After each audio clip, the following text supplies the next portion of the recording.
महत्वपूर्ण सवाल है, सभी लोगों के काम का होगा ये।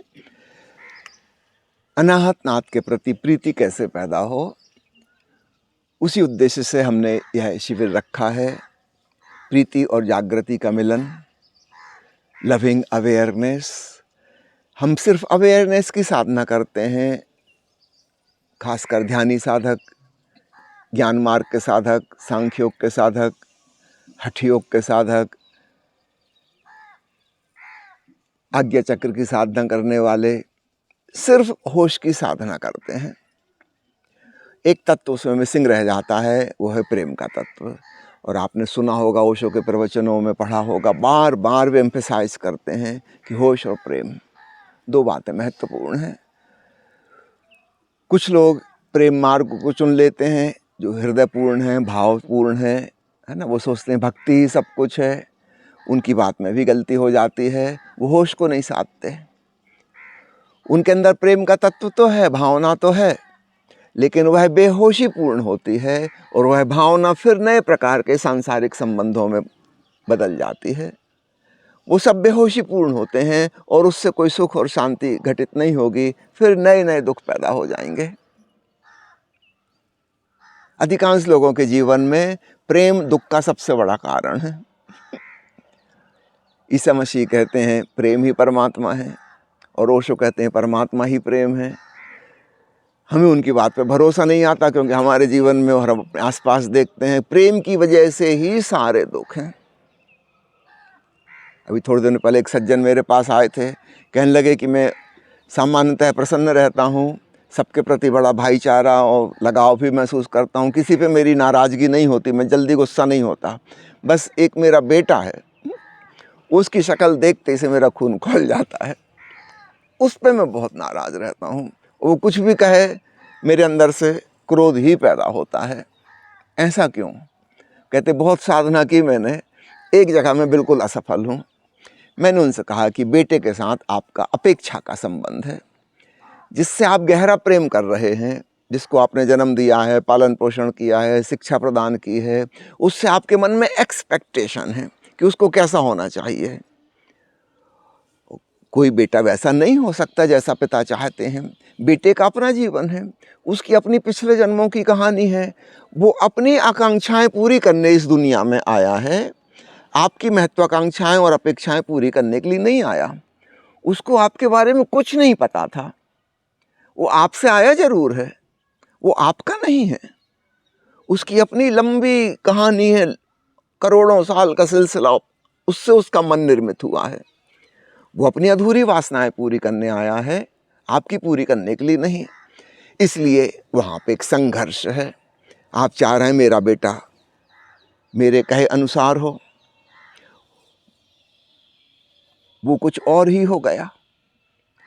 अजनबी लोगों से आपकी कोई दुश्मनी नहीं है। आप चलते हुए बस में, ट्रेन में किसी से मिले, आपकी कोई अपेक्षा नहीं है।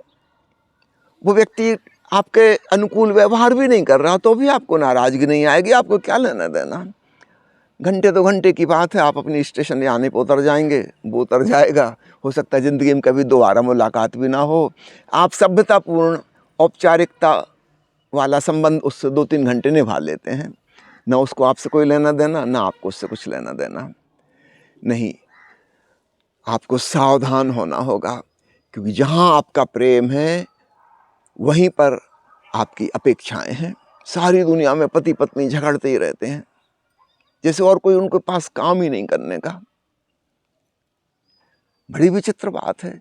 एक ही घर में रहते हैं, एक ही छत के नीचे रहते हैं, 40 साल हो गए साथ रहते रहते, और अभी तक यही लगता है कि कैसी औरत है, समझ ही नहीं पा रहा। और पत्नी को लगता है कैसा आदमी मिल गया, मेरे माता पिता ने सही लड़का नहीं देखा। 40 साल हो गए उसके साथ जीते जीते, अभी तक म्यूचुअल अंडरस्टैंडिंग भी नहीं हो पाई। पति कुछ कहता है, पत्नी कुछ समझती है। पत्नी कुछ कहती है, पति बिल्कुल कुछ और ही अर्थ समझता है। कोई कम्युनिकेशन ही संभव नहीं है। कुछ कहा जाता है, कुछ और समझा जाता है, और झगड़ा खड़ा हो जाता है, कलह शुरू हो जाती है। आप गौर कीजिएगा, जिनसे आज आपकी दुश्मनी है, वे वही लोग हैं जिनसे आपका कभी बहुत प्रेम था। कोई अजनबी आदमी से आपकी शत्रुता नहीं होती। जिनसे बड़ा लगाव था, अंततः हम पाते हैं कि उन्हीं से हमारा झगड़ा हो गया और वो शत्रु हो गए। गौर से आप देखेंगे तो मैं जो कह रहा हूँ वह बात आपको समझ में आएगी। हमारा प्रेम ही हमारे जीवन में सर्वाधिक दुखों का कारण है। फिर ओशो की बात और ईसा मसीह की बात हमें हजम नहीं होती। क्यों? वे किसी और प्रेम की बात कर रहे थे, लविंग अवेयरनेस की, और हम बेहोशी वाला प्रेम कर रहे हैं। इस बेहोशी में सब गड़बड़ ही होना है। तो कुछ लोग हैं जो भक्ति भावना की साधना करते हैं, लेकिन अगर उसमें होश नहीं है तो बात नहीं बनती। कुछ दूसरे लोग हैं वो केवल होश की साधना करते हैं, प्रेम भाव की बिल्कुल उपेक्षा कर देते हैं। वो होश को तो साध लेते हैं किसी हद तक, लेकिन वो बिल्कुल रूखा सूखा और रस विहीन होता है, उससे भी बात नहीं बनती। इन दोनों का कॉम्बिनेशन चाहिए। अभी कुछ दिनों पहले हम लोग खोज कर रहे थे ओशो की सबसे पुरानी से पुरानी ऑडियो रिकॉर्डिंग कौन सी है। 1962 के ऑडियो मिले। उस समय बहुत अच्छी ऑडियो रिकॉर्डिंग नहीं होती थी, नए नए टेप रिकॉर्डर आए थे, तो आवाज़ बहुत अच्छी नहीं है पूरी। गौर से सुन के उसको हमने फिर टाइप किया। 1962 में ओशो जो कह रहे थे वह बात उनकी मूल देशनाओं में एक गिनी जानी चाहिए। उसमें वे कह रहे हैं कि मैं चाहता हूँ अध्यात्म का मार्ग सर्वांगीण हो, ऑल इंक्लूसिव, खंड खंड में बटा हुआ नहीं, अखंड साधना, ओशो ने शब्द उपयोग किया। उसमें होश भी हो, प्रेम भी हो, भाव भी हो, कर्म भी हो, ज्ञान भी हो, सब कुछ इकट्ठा। वो जो पुराना हमारा ढंग था चीज़ों को तोड़ तोड़ कर देखने का, ये कर्म योग है, ये हठ योग है, ये तंत्र साधना है, ये भक्ति योग है, ये ज्ञान मार्ग है, ये राजयोग है, ये सांख्य योग है, ये सहज योग है, और भांति भांति के क्लासिफिकेशन छोटे छोटे खंडों में हमने बांट लिया था। और अक्सर हमारी आदत थी इसमें से किसी एक खंड को हम पकड़ लेंगे कि ये हमको रुचिकर लगता है, और फिर बाकी से हमको कुछ लेना देना नहीं। ओशो कह रहा है ऐसा नहीं हो सकता। जीवन पूरा का पूरा अखंड है, हर मनुष्य पूरा है, उसमें सब कुछ मौजूद है। विपरीत दिखने वाली चीज़ें भी इकट्ठी मौजूद हैं। हो सकता है कोई एक चीज़ सरफेस पे हो, लेकिन भीतर दूसरी चीज़ें छुपी हुई हैं, आप उसको इग्नोर नहीं कर सकते। ओशो ने कहा एक अखंड साधना पद्धति। एक दूसरा शब्द उन्होंने उपयोग किया, अनेकांत मार्ग। एकांगी मार्ग नहीं, अनेकांगी, और सबका सम्मिलन, तब जाके एक पूर्ण साधना होगी और एक पूर्ण मनुष्य के लिए वह उपयोगी होगी। ओशो ने कहा अतीत में जो साधनाएं चलती रहीं वे बिल्कुल खंड खंड थीं और यदा कदा किसी के काम आ सकीं। वो सार्वभौम नहीं हो सकती, वो पूरी मनुष्य जाति के काम कभी नहीं आ सकती। और उस प्रकार का जो खंडित दृष्टिकोण है, अगर हम उनको पकड़ के चलेंगे तो पूरी मनुष्य जाति कभी भी अध्यात्म में उत्सुक ही नहीं हो सकते। एक अनेकांगी मार्ग, अनेकांत मार्ग, समस्त साधनाओं का जिसमें मेल हो। तो प्यारे मित्रों, ये लविंग अवेयरनेस की साधना बहुत महत्वपूर्ण है। हमारे भीतर दिल भी है, दिमाग भी है, और हमें दोनों का ही उपयोग करना है। एक का नहीं हो सकता कि हम सिर्फ एक का करें, दोनों का उपयोग करना है। अब आपके प्रश्न का उत्तर, आपने पूछा है अनाहतनाथ के प्रति प्रेम क्यों नहीं जागता? क्या बाहर के संगीत के प्रति आपका प्रेम है? क्या बाहर वृक्षों के प्रति, पहाड़ों के प्रति आपका प्रेम है? क्या बाहर के व्यक्तियों के प्रति, पशुओं के प्रति, पंछियों के प्रति आपका प्रेम है? क्या धरती के प्रति, आकाश के प्रति आपका प्रेम है? कहीं तो हमारा प्रेम नहीं है। अचानक अनाहतनाथ से कैसे हो जाएगा? हम भीतर भी वही कर पाएंगे जो हमारे बाहर है ना। भीतर बाहर का विभाजन भी छोड़ दीजिए। और चूंकि अधिकांश समय हम बहिर्मुखी संसार में जी रहे हैं, अगर हमें कुछ भी शुरू करना है तो बाहर से ही करना होगा। ऐसा नहीं हो सकता कि बाहर बाहर हम सबके प्रति उपेक्षा से भरे हैं, कि नफरत से भरे हैं, कि घृणा करते हैं। मात्र औपचारिकता, एटिकेट्स और मैनर्स में एक अच्छे मनुष्य हम नज़र आ रहे हैं, वो भीतर भीतर हमारे नकारात्मक भावनाएं हैं। अगर हम इस प्रकार से जी रहे हैं, फिर हम सोचेंगे हम आधा घंटा समाधि में डूब जाएंगे और ओंकार के प्रेम में डूब जाएंगे। ऐसा नहीं होगा। हमें जो कुछ भी शुरू करना है बाहर से शुरू करना होगा, क्योंकि भीतर तो हम थोड़ा सा समय देते हैं। 23.5 घंटे तो हमारे बाहर गुजरते हैं। तो हमें अपनी पूरी जीवन शैली को प्रेममय बनाना होगा, होशमय बनाना होगा। तब हम पाएंगे वही चीज़ हमारे भीतर रिफ्लेक्ट होने लगी। और जब हम घंटा आधा घंटा को ध्यान में बैठे, तब हम स्वयं के प्रति भी प्रेम से भरे। वो अनाहत नाद तो हमारे स्वयं की आत्मा का संगीत है। हम उसके भी प्रेम में पड़े और उसमें लौलीन हो गए और एकात्मी हो गए। हम फिलहाल हम एकात्मी नहीं हो पाते, हम वहाँ भी एक दूरी और डिस्टेंस बना कर रखते हैं।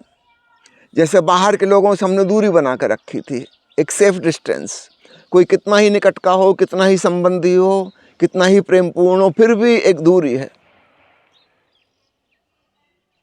ठीक वैसी दूरी हम भीतर बना कर रखते हैं। मुझे लगता है कि मैं श्रोता हूँ और ब्रह्म के नाद को सुन रहा हूँ। द्वैत कायम है। जैसे बाहर हमने द्वैत रखा था, वैसे भी बाहर भी भीतर भी द्वैत हमारे कायम है। तो वो लीनता नहीं हो पाती। लीनता तो प्रेम से होगी। इसलिए साक्षी के बाद जो अगला कदम है वो है लीनता का, तल्लीनता का। और तल्लीनता प्रेम से होगी। ओशो के अंग्रेजी प्रवचन में मुझे याद आता है, एक मज़ेदार चुटकुले से ओशो ने समझाया। किसी पश्चिमी व्यक्ति ने पूछा है, जैसा सवाल आपका है लगभग उसका सार यही है। उसने कहा कि मुझे सागर के गर्जन जैसी आवाज़ सुनाई देती है। कभी कभी वहम होता है कि कहीं मेरे रक्त संचार की ध्वनि तो नहीं है, हृदय की धड़कन की आवाज़ तो नहीं है। फिर मुझे लगता है कि चलो साक्षी भाव से सुनता हूँ, तो मैं दृष्टा बन के सुनता हूँ। वो ध्वनि और तेज होने लगती है, मैं उसको सुनता जाता हूँ साक्षी भाव से। क्या इतना पर्याप्त है? ये उसका सवाल था। ओशो का नहीं, साक्षी भाव से सुनना पर्याप्त नहीं है। तुम जो सुन रहे हो वह सागर के गर्जन की ध्वनि नहीं है। यहाँ पूना में बैठे, यहाँ कहाँ सागर का गर्जन, सैकड़ों मील दूर है सागर तो। और ना ही यह रक्त संचार की आवाज़ है। रक्त संचार की आवाज़ सुनने के लिए तो वैज्ञानिक उपकरण लगाना होगा, या बिल्कुल 100% साउंड प्रूफ कमरा हो, तब बहुत गौर से सुनने पर तुम पकड़ पाओगे, अन्यथा नहीं सुन सकते। हाँ, हृदय की धड़कन तुम सुन सकते हो, सांस की आवाज़ तुम सुन सकते हो, स्टेथोस्कोप लगा के भी सुन सकते हो, बिना स्टेथो को भी सुन सकते हो। लेकिन सांस की आवाज़ तुम्हें पता है, ये तो सांस की है। जब सांस ले रहे हो, छोड़ रहे हो, जब थोड़ी देर के लिए सांस रोक लोगे, वो आवाज़ तो नहीं होगी। और तुम जिस आवाज़ का वर्णन कर रहे हो कि निरंतर गूंज रही है, ये सांस की तो नहीं है। हृदय की धड़कन में तो टक टक टक 1 मिनट में 70 बार 80 बार होगी, वो तो क्लियर है। हृदय की धड़कन हम पहचानते हैं। ये जो निरंतर गूंज रही है ध्वनि, यह अनाहत नाद है। और इसलिए तुम जो कह रहे हो कि क्या साक्षी भाव से सुनना पर्याप्त है, बड़ी शांति मिलती है, और सुनकर नहीं, यह पर्याप्त नहीं है। शांति पे मत रुक जाना, हमें परमानंद तक जाना है। निश्चित रूप से शांति बीच का पड़ाव है। हम पहले अशांति में थे, बहुत विचारों की भीड़ थी, वहाँ से हम खिसक के एक स्वर सुनने लगे, तो निश्चित रूप से शांति का एहसास होगा। वो विचारों की भीड़, बाजार का कोलाहल गया, अभी एक स्वर गूंज रहा है। लेकिन अभी तुम द्वैत भाव बना के रखे हुए हो, डुअलिटी इज देयर, है ना। तुम श्रोता हो, साक्षी हो, दृष्टा हो, और अनाहत को सुन रहे हो। ओशो का इतना पर्याप्त नहीं है।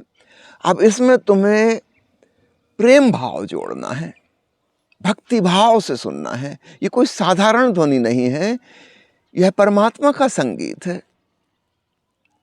चलो, अगर तुम नास्तिक हो, तुमसे मैं कहूँगा यह तुम्हारी आत्मा का स्वर है, संपूर्ण अस्तित्व का संगीत है। हटाओ परमात्मा अगर तुमको अच्छा नहीं लगता तो। संपूर्ण अस्तित्व जिसमें तुम भी शामिल हो, इसी संगीत से बना है।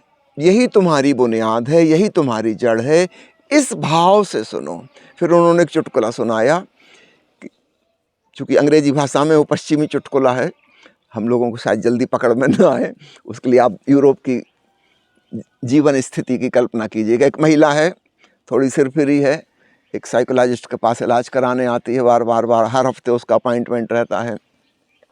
आके वो बैठती है सोफे पे, वो जो साइकेट्रिस्ट उसने कहा कि मैडम बताइए, पिछले हफ्ते में आपके जीवन में सर्वाधिक रोचक मनोरंजक घटना कौन सी हुई?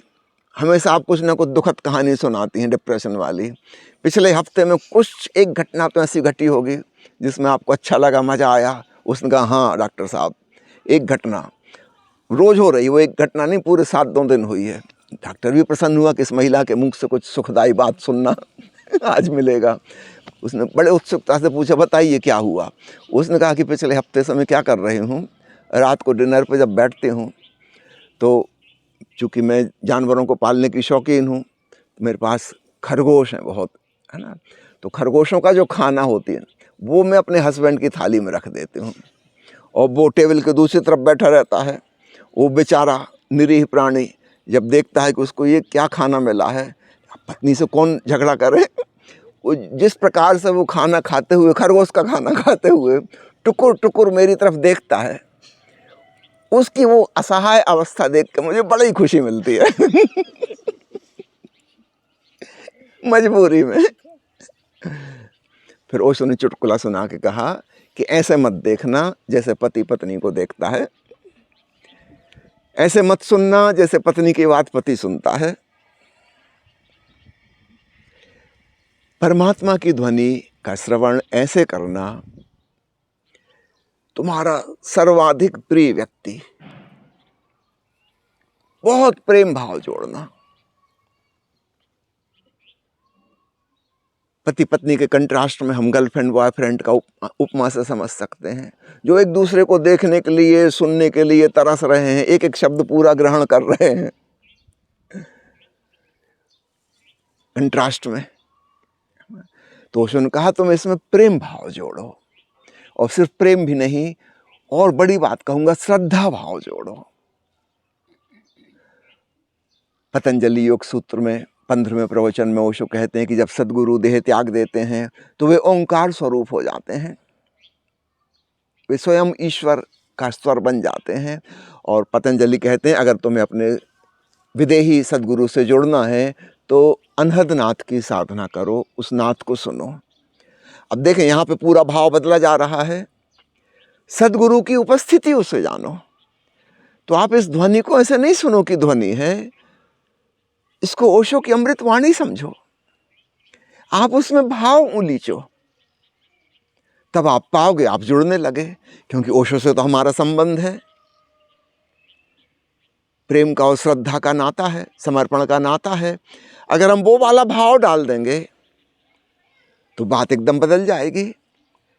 फिर हम नाथ को ऐसे सुनेंगे कि जैसे माँ की गोद में सिर रख के छोटा बच्चा माँ की लोरी सुन रहा हो। हम अपने सद्गुरु के चरणों में समर्पित हैं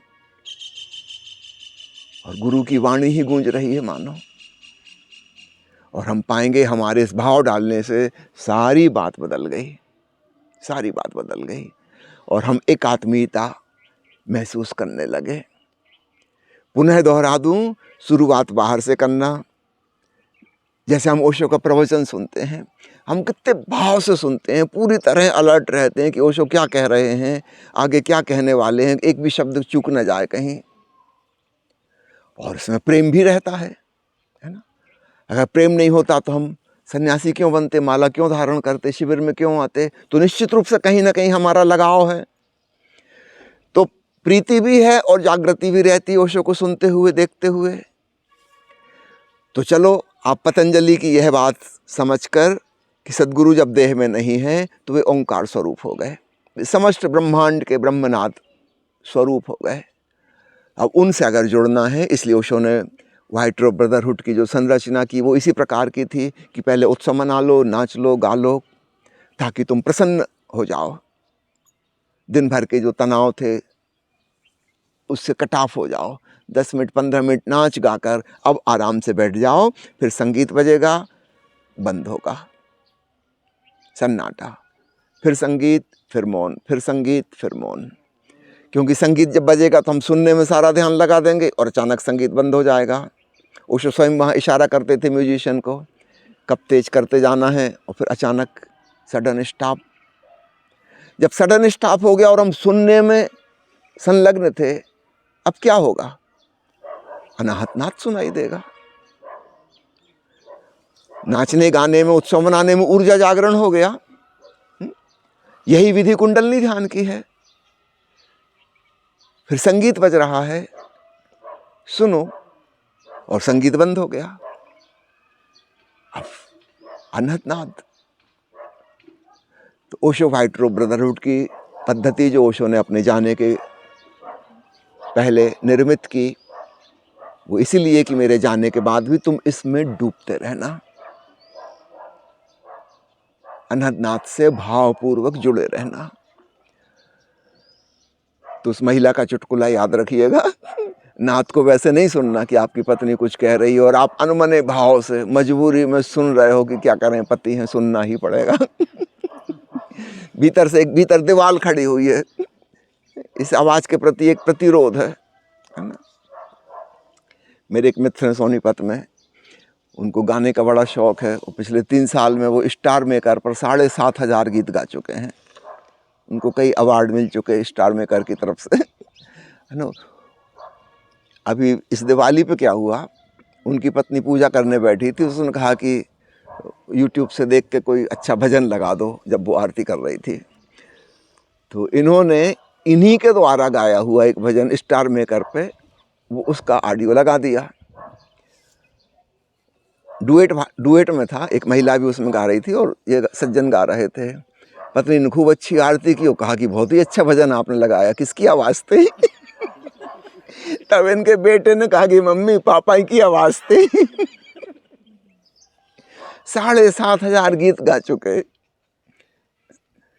पत्नी ने आज तक सुने ही नहीं आवाज उनकी।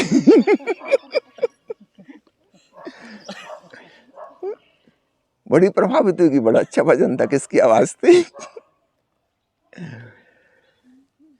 ख्याल रखिएगा, हमारे अंदर बहुत सी दीवारें खड़ी हुई हैं, हम सुनना ही नहीं चाहते, देखना ही नहीं चाहते, सब प्रकार से अवॉइड करना चाहते हैं। तो चलो स्मरण करो, हम ओशो को कैसे सुनते देखते हैं, है ना।